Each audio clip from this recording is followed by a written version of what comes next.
questions. Yeah, I'm excited about tonight. It was kind of a get back to basics, get back to the identity of who we are. I think maybe we had been scheming a little too much defensively, and Trent Frazier literally just said, "Coach, I got him. I got him. We don't need to do all the switching. We don't need to do any of this. I got him." And I think Trent set the tone. Io was right there. Came over after the Missouri game and sat down with me before practice early and said, we're getting back to it. And when you get that kind of leadership from your two veteran guards, I felt great. And we made everything for Marcus Carr a very good guard. I think he's one of the top scorers in our league. Very difficult. He ends up with 16, but on 13 shots, 3 of 13. The one thing we did was put him on the line. That's still an area of concern. You hold a team to 25%, and you don't want to let them off the hook by shooting free throws. And again, some of that is our youth and our inexperience, but we've got to continue to emphasize that, clean that up. And then when we can do that, shoot a contested shot, get a defensive rebound, and then run, you see that we can be really explosive there. So great night for Kofi. Got a little comfort at the free throw line, I think, and everybody's made a big deal about it. And he's been very conscientious about that. He's been practicing them, and again, he was comfortable, but he was dominant. Our game plan was going inside to him from the jump, and he was very, very effective, and then did a nice job on the glass as well. So all around, very pleased, and now it's we've had 3 straight road games. It was nice to come back and be at home and obviously get conference win number 1 as we head back out on the road again for a couple more. Okay, we'll open up for questions. We'll go right down the order. Brad Sturdy, you're up. Matt Stevens on deck. Derek Piper in the hole. Coach, last game you said you didn't like Io having 36. You thought that was too many. Didn't want one guy having that many. Kofi has 33 tonight. You feel a little better about that tonight? I like the way they came. And we asked Io to get us back in a ball game. And when you got the best guard in the country and you're down, you're going to put the ball in his hands and make decisions. And that was me making the play calls to have our best player try to win a game for us. And yet, the balance tonight, we scored 92 points. And it was the effectiveness of and efficiency, and then it's 21 assists. There was plenty to go around, and it's a really good feeling when you look down and know that your best player and the best guard, was unbelievable at the defensive end and had a night where, they guarded him and he didn't have to score big, and we still won. And that's a really comforting thing for me. Yeah, if with Io, maybe struggling a little bit on offense, shooting the ball, is that maybe the most impressive thing that you're able to score 92 points when he doesn't have his best night? Yeah, and it's 7 rebounds and it's 5 assists for him, and he just finds other ways to impact the game, and we've got some weapons, and we keep talking to Adam about staying out of foul trouble so you can stay on the floor, so he can go on those runs where he hits 3 or 4 in a row, we're starting to feel very comfortable with Coleman and what he's doing and what he's capable of. So it's a great feeling to see and be able to spread the wealth, so to speak. Okay, Matt Stevens, you're up. Derek Piper on deck. Go ahead, Matt. Brad, they had 2 points in the paint in the first half. I don't think they got that bucket until there was the first 13 or 14 minutes. But how key was it tonight for you guys to stay in front and just have your bigs affect everything that they wanted to get from 2? Yeah, we had 3 words tonight that we talked about: communicate, walls, and stick.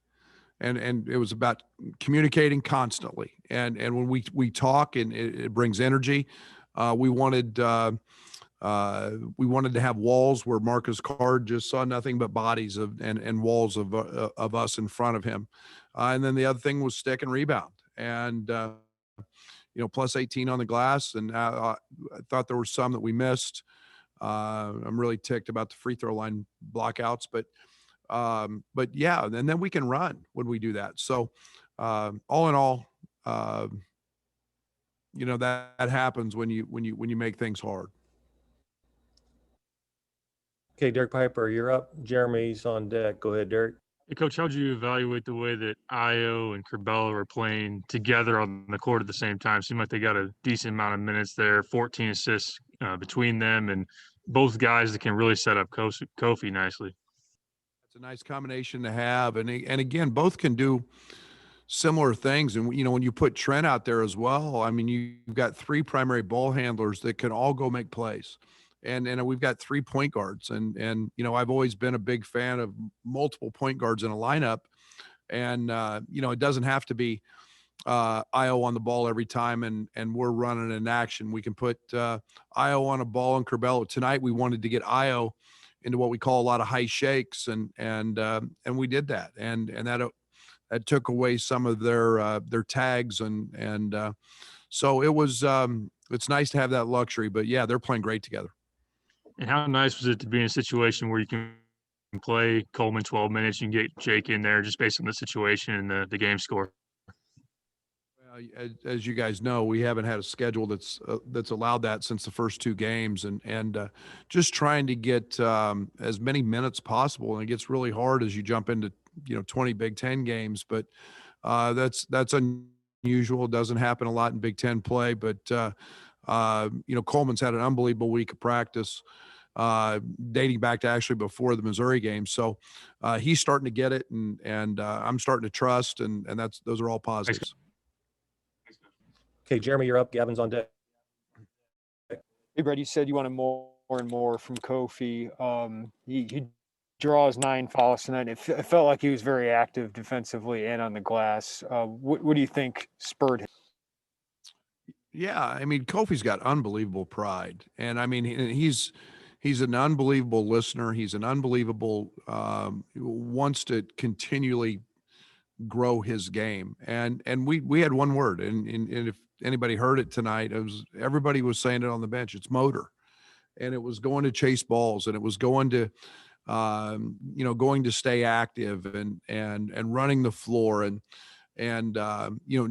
not letting him lapse mentally by constantly talking about and referring to motor, so that he goes all the time. And it's amazing what happens when you really play hard, and the game just kind of finds you, and it found him tonight. And then after one fast break decision, you had a conversation with Andre, ends up with 9 assists and 2 turnovers. What was the? Yeah, I think the one thing that I want him to understand, he thinks everybody's going to catch every pass that he throws. And that's a great mindset to have. And he is very capable of that. And I thought he threw that one a little too early to Georgie, where he was going to put Georgie in a really bad spot to have to do something with it. And just understand that if he waits another step or two, maybe it's a different angle to pass it, but he can't just complete it. He's got to make sure that there's success on the back end of that. And I thought that would have been a tough spot. Okay. Gavin, you're up, and then Scott Ritchie on deck. Go ahead, Gavin. Hey, Brad, early on tonight, we saw Adam hit a couple of shots early in the game, and then it seemed like maybe he forced Gavin, a few shots or took some shots that weren't necessarily open. Can you start that question over, Gavin? Sorry. Oh, yeah, sorry. Can you hear me, Brad? Okay. Adam started the game pretty well, hit a couple of shots, and then it seemed like maybe he forced some shots, took some shots that were a little less natural and open. And then down the stretch, he hit those 3 threes in a row. What do you think he has to do in terms of shot selection and making sure he's taking shots at the right time and in the right places? Yeah, and I mean, we ran some more things to him tonight to get him going. And, I think one of the things, and I think all freshmen go through this a little bit, they've always been able to get to the rim, and they've always been able to execute cute plays and do things in the paint. And that doesn't happen at this level. At a very it becomes very difficult. And one of the things we're trying to get Adam to do is just play off 2 feet, play off a jump stop in the paint. And he's big and strong. He's got a great body. And, he gets himself in trouble a little bit when he goes off 1 foot. And, that's one of the things that, he's not going to jump over everybody. And there's a lot of size and length, and he'll continue to grow in that. We work on that skill every day. Okay, Scott Ritchie, you're up, and then Bob. Hey, Brad, you said Kofi had an inconspicuous 19 at Missouri. So what's 33 and 13 then? Dominant. Pretty good night. Dominant. And especially when you factor in he's 12 of 15 from the field, and the fouls that he put on people. I guess to follow up with that, when he gets 2 early ones on Robbins, did this make you maybe double down on going to him because they weren't going to have their 7-foot shot blocker defending him?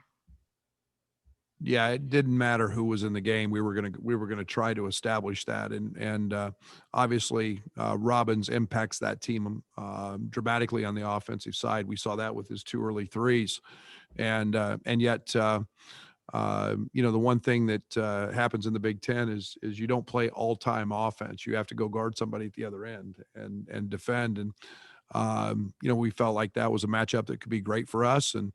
And tonight Kofi was very, very good. And Robbins is a heck of a player, guys. He's going to have a great year in this league. So, tonight Kofi was really good. We were fortunate we picked up a couple early ones on him. Okay, Bob Rosenthal, and then we'll go Brandon after that. Coach, in the second half, you're up pretty big, and you stayed with this main rotation of 8 guys until the 4-minute mark. Didn't really see anybody else off the bench. Was that some pushing your starters? Was that intentional? What was the reason? Yeah, I don't have a lot of bodies. Tyler's still not cleared. He's suited. Ben is still not cleared, but suited and goes through warm-ups. So you start looking at, especially at the guard position, we get pretty thin, and I had to leave some guys out there a little longer than I'd hoped. But, we basically have 4 frontline guys out there at the end, and, that gets to be tough. Somebody's got to hang in there.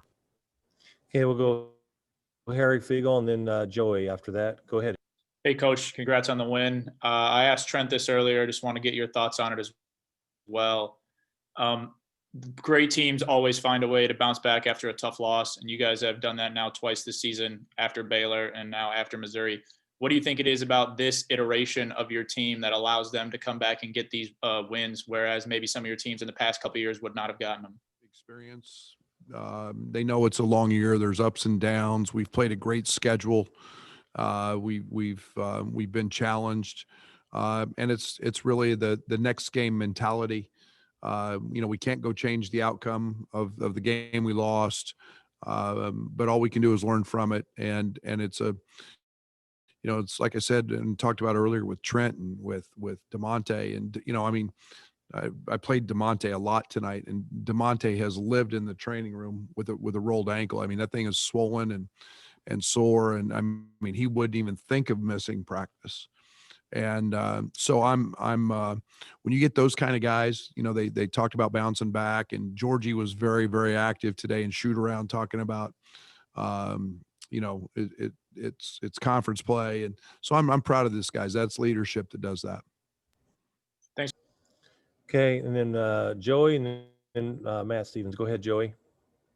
Hey, Brad, you said you guys went back to the basics. Can you elaborate on that, and what does that do from a comfort level for some? Well, one of the things that we have not been doing very well is guarding the ball. And we spent a good amount of time just simply guarding the basketball in practice the last 2 days, and trying to clean up a few other things that are just the fundamental things. And a lot of it's talking. A lot of it is we did emphasize not fouling. Again, we've got to learn to be aggressive and yet not be unintelligent by reaching and slapping. Again,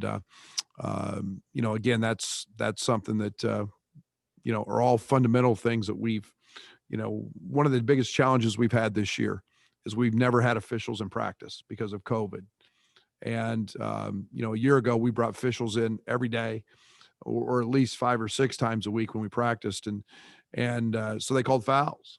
And our guys haven't got used to that yet. They haven't heard the whistle and understand what a foul is and what a foul isn't. So, we're going to have some growing pains there. But again, it was just simply guarding the basketball, communicating, calling our coverages. We seem to be better at it tonight. And with Kofi, is there anything you see in him when he's playing against somebody who is closer to his size physically? Can he be more aggressive without fear of hearing a whistle? Or, do you see any? No, he has seen that a lot. He's dominated small guys. He's dominated big guys. I think the one thing that he's just about seen everything, and it's as any big, he's relying upon guards getting him the ball in the right spot. And I think that we're getting more accustomed to doing that and better at it. And we obviously did it tonight. Thanks.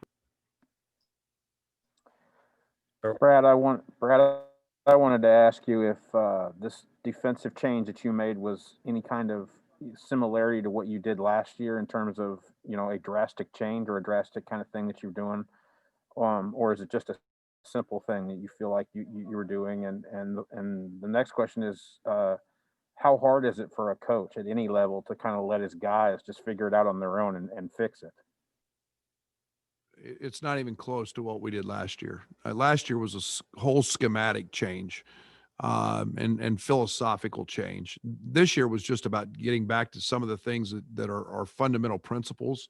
And maybe, not maybe, we have, and that's on me. We've gotten away. We've been trying to scheme certain actions and be maybe a little too creative, which goes into the second part of your question.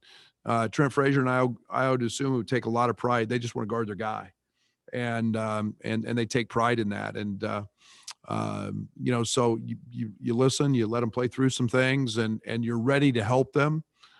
We had a little different coverage if we would have needed it tonight that we practiced, but this was just about man to man.